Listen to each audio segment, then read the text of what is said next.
Hey guys, it's Helena.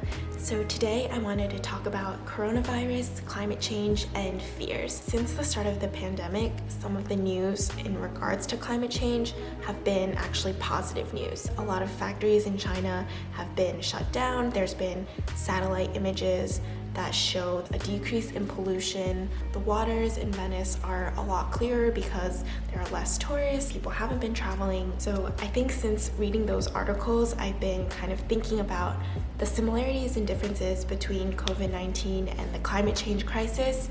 And I find it fascinating, the similarities and obviously differences between the two, but also what we can learn from the pandemic and kind of apply that to how we approach the climate change crisis. So when this virus really took off, it took a while for everyone, and me included, to really understand the severity of this virus. It definitely took a while for everyone to get on board and for, government to get on board and to get everyone to stay at home and, distance from each other and really take this whole matter seriously. Really only recently, as of last week, was there an order for everyone to wear, like mask coverings and cloth coverings when they go outside. So it really took a while for these precautions and, systems to be put into place to contain this spread. Even now, some people still questioning whether social distancing is even appropriate. And I think people really started taking action when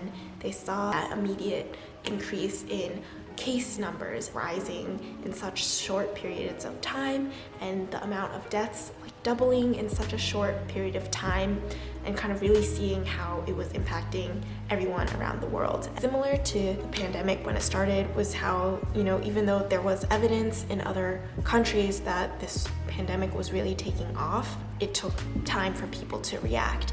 And I'd say that's really similar to climate change, how there's been a lot of documentaries, articles about climate change and this crisis, and how we really have to take it seriously now in order to prevent it from getting worse and worse in the future. With climate change, it's hard to see the immediate impact our actions have on the climate and just how dire those consequences will be down the line. And because we don't have this clear time frame of when everything will essentially just be too horrible to handle, the earth will be underwater and everything will just go haywire. Because that timeline isn't clear, it may be harder for people to feel the urgency and the need to take action. Obviously, hopefully we never get to that point, but as ecosystems really start to collapse, it could be too late. On a more positive note, I think it's really amazing to see how when everyone came together and did their part, we were able to flatten this curve and to start containing the virus, and that's really amazing, the power of collective action. Similar to climate change, seeing people come together